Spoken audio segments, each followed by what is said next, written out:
Hey, as school districts make plans to offer alternatives to at-school instruction, it's something we've covered a lot here. School districts might not have the same funding that they're used to. That's because many kids won't be in class full time.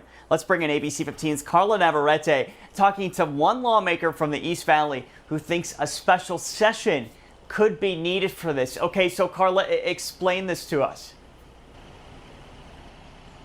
Yeah, it's actually pretty complicated, Nick, but I'll try to do my best here. You know, districts like Chandler Unified, well, they go back to school in the middle of July, right? And so districts like this one may see those enrollment numbers drop. They will be the very first districts to tell us how many people are actually sending their kids back to school, and some that are picking those hybrid models. Now, each student that goes back to school provides the district with about $7,000 to $8,000 in funding.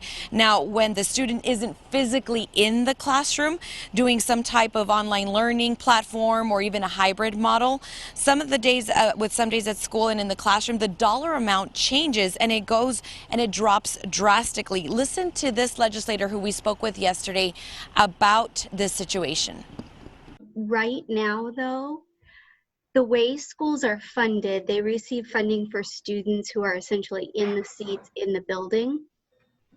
So when the discussions are happening at a local level and decisions are being made if there will be options for a hybrid return, meaning some of the students might be online, they might be in the classroom. We don't have funding mechanisms set up to deal with that in Arizona. Now, if you're asking yourself, how did it work out during the spring semester? Well, the legislature and the governor signed a bill that allowed for funding to continue as is during the spring. But now the governor and legislators are working on figuring out what to do for the long-term effect. Now, I will also tell you that through the CARES Act, the state of Arizona, Governor Ducey received $69 million to help out schools deal with this pandemic.